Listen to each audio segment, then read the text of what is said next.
नमस्कार, एक बार फिर से मैं आप सभी के सामने उपस्थित हूँ बेहद महत्वपूर्ण टॉपिक के साथ। और यहाँ पर तीन तलाक का जो मुद्दा है वो बहुत ही ज़्यादा गंभीर होता हुआ दिखाई दे रहा है। और यहाँ पर सुप्रीम कोर्ट ने डायरेक्टली केंद्र को कहा है कि मुझे सारी लिस्ट चाहिए, जितने भी मुकदमे दर्ज किए गए हैं अभी तक, स्टेट जो ग्रामीण एवं क्षेत्र जितने भी हैं, जितना आपके राज्य में चीज़ें आ जाती हैं, कोर्ट्स हैं, वहाँ पर जितने भी केस दर्ज हुए हैं उसका मुझे पूरा पूरा हिसाब चाहिए कि तीन तलाक के तहत ग्रामीण इलाकों में कितने केसेस दर्ज किए गए हैं और शहरों में कितने केसेस दर्ज किए गए हैं।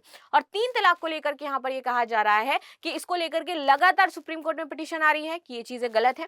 और गलत ये इसलिए कहा जा रहा है कि तीन तलाक को हमें जो कहा गया है कि ये अपराध है, तो अपराध की श्रेणी से इसको बाहर कर दो। बस तीन तलाक गलत है उसको लेकर के कानून बना दो, लेकिन तीन तलाक को ये मत कहो कि ये अपराध है, ऐसा जो मुस्लिम समुदाय है उसके द्वारा कहा जा रहा है। सो आपकी क्या राय हो जाती है कि इसको डीक्रिमिनलाइज करना चाहिए या नहीं करना चाहिए, या फिर इसको अपराध की श्रेणी से हटा करके अलग जो कानून है वो बना देना चाहिए? क्योंकि गवर्नमेंट ने इसको अपराध की श्रेणी में डाल रखा है और उसको लेकर के तुरंत केस आपके दर्ज होते हैं।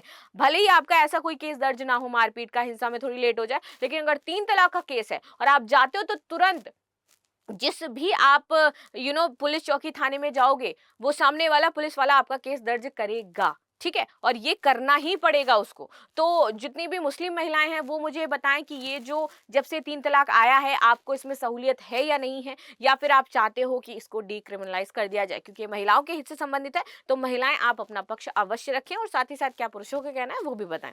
चलिए आगे आ जाते हैं, उस पर बात कर लेते हैं, लेकिन इससे पहले आपके लिए एक सूचना भी है और साथ ही साथ अगेन टॉपिक पर शुरू करेंगे। सो मेरा नाम है प्राची मिश्रा और आप सभी का संस्कृति आईएएस के इस प्लेटफॉर्म पर बहुत बहुत स्वागत भी है। तो देखिए, लाइव कोर्सेज में आपको दिया जा रहा है 50% से ज्यादा का ऑफ।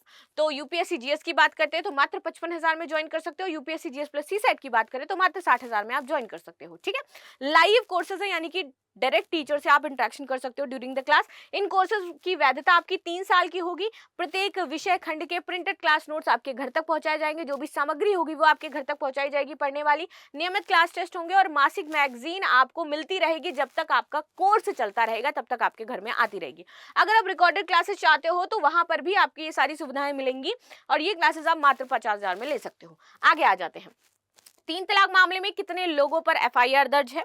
साथ ही साथ सुप्रीम कोर्ट ने केंद्र सरकार से ये आंकड़ा मांग लिया है और ये बहुत ही एक इंपॉर्टेंट अगर मैं स्टेप की बात करूं तो सुप्रीम कोर्ट द्वारा तीन तलाक के मामले में लिया गया है। आगे आते हैं, क्या कहा गया है। तो सीध अदालत जानना चाहती है कि 2019 के मुस्लिम महिला विवाह अधिकार संरक्षण अधिनियम के उल्लंघन में कितने पुरुषों पर केस दर्ज किए गए हैं। ठीक है, ये तीन तलाक को अपराध मानता है और यही बात है कि इसको मुस्लिम समुदाय जो क्या चाहता है कि ये अपराध की श्रेणी से बाहर करो इसे। कई मुस्लिम पुरुषों और संगठनों ने इस कानून को चुनौती वर्तमान में दे रखी है। इस पर सुनवाई आपकी आगे 17 मार्च को होनी भी है कि इसको इससे बाहर किया जाएगा या नहीं किया जाएगा। अब मुद्दा इसे अपराध घोषित करने का है और लिस्ट में ग्रामीण इलाकों के आंकड़ों को शामिल करने पर विशेष जोर दिया गया है कि गांवों में इसकी स्थिति क्या है वो मुझे जरूर जाननी है। ठीक है, तीन तलाक कानूनी रूप से अवैध है, सुप्रीम कोर्ट का कहना है, अमान्य है और इसीलिए कानूनी प्रभावी रूप से केवल 3 बार तलाक कहने मात्र आपको जुर्माना भी लगता है अगर आप ऐसा करते हो तो। और साथ ही साथ मौजूदा मुकदमे में विवाद का जो विषय है वो आपका समझ लिया जाएगा और बहुत इसमें आगे आपको दिक्कतें भी हो सकती हैं। सॉलिसिटर जनरल तुषार मेहता का कहना है कि किसी भी गतिविधियों को दंडनीय अपराध घोषित करने का सरकार का अधिकार होता है और सरकार ने इसको दंडनीय अपराध घोषित कर रखा है, तो इसमें हम ऐसा कुछ भी नहीं कर सकते कि इसको इस श्रेणी से हम बाहर कर दें। उन्होंने इस तर्क का विरोध किया कि इस कानून में सजा ज्यादा है। उन्होंने कहा कि इस कानून में अधिकतम 3 साल की सजा है। ये सजा महिलाओं के अधिकारों की रक्षा करने वाले अन्य कानूनों से कम है। उनका कहना था कि इसमें सजा को और भी ज्यादा बढ़ा दिया जाए, जो अभी 3 साल मिलती है, तीन तलाक कहने पर अभी 3 साल की सजा है, तो यहाँ पर ये चाहते हैं कि इस सजा को बढ़ा करके 10 से 15 साल कर दिया जाए। तो अभी ये जो इसका पालन नहीं हो पा रहा है कड़ाई से, लोग अभी भी तीन तीन तलाक तलाक तलाक कह करके तलाक दे देते हैं, तो वो जो है उसमें कमी आ सके तो इसके लिए हमें क्या करना पड़ेगा, इसको और ज्यादा कठोर करना पड़ेगा और जो 3 साल की सजा है उसको 10 से 15 साल करना पड़ेगा। तो इस पर आप क्या कहते हो कि 10 से 15 साल होनी चाहिए या फिर नहीं, वो भी मुझे बताना। आगे आते हैं, सुनवाई के दौरान पक्ष और विपक्ष में जमकर तर्क हुआ। वरिष्ठ वकील एमआर शमशाद हैं, इनका कहना है कि घरेलू हिंसा विरोधी कानून पहले से हमारे पास है। ठीक है, तो कानूनों में वैवाहिक विवादों का पर्याप्त इसमें ध्यान रखा गया है। इसके लिए एक अलग आपराधिक कानून बनाने की जरूरत नहीं है जो 3 तलाक से संबंधित है, ये इनका कहना है। वैवाहिक विवाद में पत्नी के साथ मारपीट होने पर एफआईआर दर्ज करने में महीनों लग जाते हैं। वहीं सिर्फ यदि कोई तलाक शब्द कह देता है तो तुरंत, ये मैंने आपको स्टार्टिंग में बताया था, क्योंकि ये इस कानून की खासियत है भाई, तो तुरंत वहां पर केस दर्ज हो जाता है।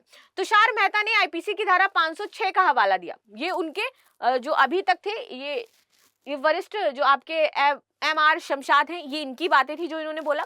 अब इस पर जो तुषार मेहता हैं वो तर्क करते हैं और आईपीसी की धारा 506 का हवाला देते हैं कि इस कानून में ये सिद्धांत जो है उसके अनुरूप बनाए गए हैं, उन सिद्धांतों के अनुरूप है जो कुछ खास तरीके की मौखिक धमकियों को दंडनीय बना देते हैं। ठीक है, 3 तलाक को अपराध घोषित करने में एक जरूरी रोकथाम का उद्देश्य पूरा होता है, तो उनका कहना है कि इसको हटा दो। और ये तुषार मेहता कहते हैं कि ये जरूरी है कि इसे अपराध घोषित करके रखें, वरना जब हमने अपराध घोषित कर रखा है तब तो इनके मामलों में कमी नहीं आ रही है, और अगर हमने इसको अपराध की श्रेणी से बाहर कर दिया तब तो और भी ज्यादा हम परेशान हो जाएंगे। तुषार मेहता का कहना है इसको और हमें कड़ा बनाना है और हमें इसमें जो 3 साल की सजा है उसको बढ़ाना है ताकि ऐसी कोई भी चीजें ना हो सके। कोर्ट ने अब क्या कहा फाइनली, तो कोर्ट ने कहा कि 3 बार तलाक कहने के बाद भी मुस्लिम पति पत्नी कानूनी रूप से शादीशुदा ही रहते हैं, क्योंकि ये प्रथा मान्य ही नहीं है। अगर ऐसा कोई कहता है, अगर कोई कर रहा है आपके साथ, तो आप जा करके कोर्ट में खड़े हो जाओ जा करके। कानून की धारा 3 तलाक को अवैध और अमान्य घोषित करती है। धारा 4 3 बार तलाक कहने पर 3 साल की सजा का प्रावधान करती है। समस्त केरल, जमीयतुल उमेला, जमीयत उलेमाए हिंद और मुस्लिम एडवोकेट्स एसोसिएशन जैसे कई संस्थानों ने कहा है कि ये कानून एक खास धार्मिक समुदाय को निशाना बनाता है। और वहीं बहुत सारे एडवोकेट्स और जो आपके संस्थान हो जाते हैं उनका कहना है कि ये हमारे धर्म को टैकल करने के लिए किया जा रहा है, हम इस पर सहमत नहीं है।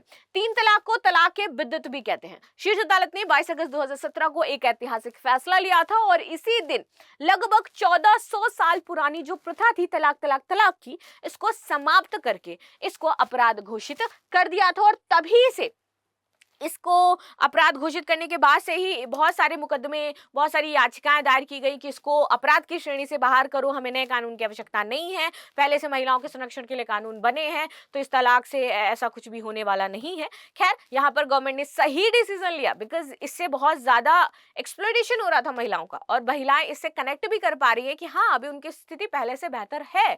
तो बाकी आपकी क्या राय है जरूर बताना। मिलते हैं नेक्स्ट क्लास में, तब तक के लिए धन्यवाद। लाइक एंड सब्सक्राइब करना बिल्कुल भी ना भूलें, and thank you so much.